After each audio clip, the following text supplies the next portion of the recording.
Welcome back to my channel. ગઈકાલે આપણે શીખી ગયા હતા કાઉન્ટેબલ અને અનકાઉન્ટેબલ નાઉન વિશે. તો આજે આપણે શીખવાના છે દ્રવ્યવાચક અને ભાવવાચક વિશે. દ્રવ્યવાચક અને ભાવવાચક શું છે, તેમાં શું આવે છે, તેમાં એકવચન રૂપ બહુવચન રૂપ શું છે, આપણે આગળની સ્લાઇડમાં તે શીખીએ. તો ચાલો જઈએ આગળની સ્લાઇડ સાથે.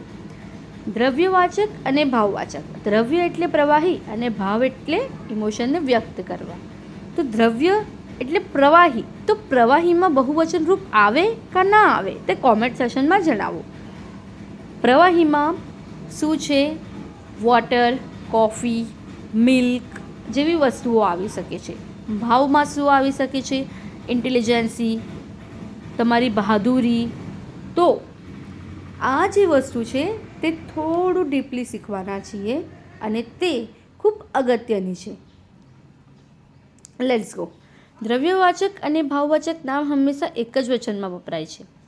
આગળ મેં તમને કીધું કે એક જ વચનમાં કેમ વપરાય, કારણ હવે તમને ટી પીવી હોય, I want to drink tea, આપણે એવું બોલી શકીએ. આઈ વોન્ટ ટુ ડ્રિંક ટીસ એવું ના બોલી શકીએ, બરાબર? તો એક્ઝામ્પલમાં શું આપ્યું છે? Copper, mercury, wheat, jute, milk, coffee, hunger, intelligence, હોશિયારી,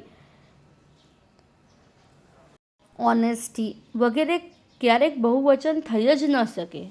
ખરેખર છે, ક્યારે જ નહીં થઈ શકે, કારણ આપણે મિલ્ક્સ ન બોલી શકીએ, આપણે ઓનેસ્ટીઝ ના બોલી શકીએ, આપણે ઇન્ટેલિજન્સીઝ ના બોલી શકીએ. હા, બરાબર. તો આમાં એસ, ઈએસ કશે પણ લાગતા નથી. યાદ રાખવા જેવું શું છે?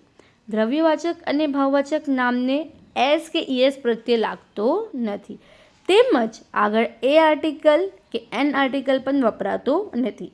હવે આ વસ્તુ નાનાથી લઈને મોટા લોકો પણ ભૂલો કરે છે. બેઝિક વસ્તુ છે, પણ આપણે જ્યારે નાનપણમાં હોઈએ ને ત્યારે મસ્તીમાં ખૂબ હોઈએ ને આમાં ધ્યાન ન આપીએ, મારા જેમ. તો હું આ વસ્તુ ખૂબ ડીપલી શીખવા માગું છું. તમે પણ કોન્સન્ટ્રેશનથી આ વિડીયોને જુઓ અને તમારા જીવનમાં ઉતારો. રોજબરોજની જીવનમાં આપણે આ વસ્તુ રોજ કરીએ તો ખૂબ મહત્ત્વની છે ને ખૂબ અગત્યની છે. So let's do it. English is easy.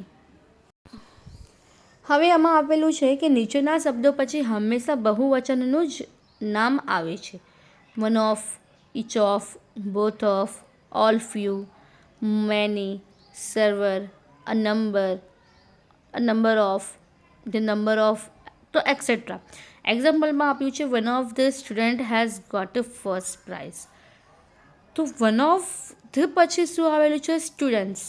Students શેમાં આપેલું છે? બહુવચનમાં. તો શેમાં આવે? બહુવચનમાં. તો એક્ઝામ્પલ આપેલા છે કે one of, each of, both of. આના પછી હંમેશા બહુવચન જ આવે.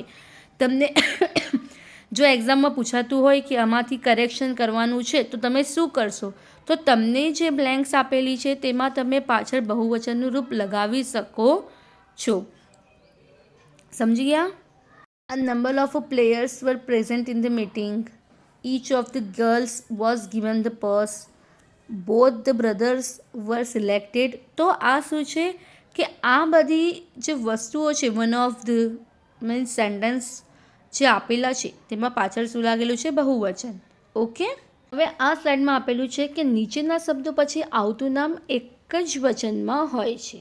તો જો એક્ઝામ્પલ આપેલું છે each, every, more than, one, many, much, little, etcetera. હવે એક્ઝામ્પલ જોઈએ.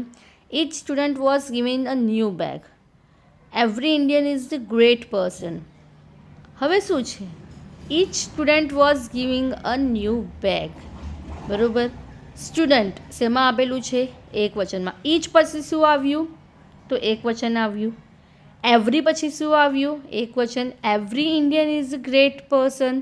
તો એના પછી શું આવ્યું? ઇન્ડિયન શું છે? ગ્રેટ પર્સન છે, તો Indian is the singular form.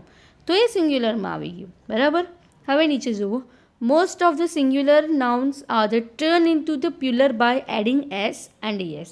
તો કેટલાક મોટાભાગના એવા છે એકવચન નામનું બહુવચન એસ કે ઈએસ પ્રત્યે ઉમેરવાથી જ થાય છે.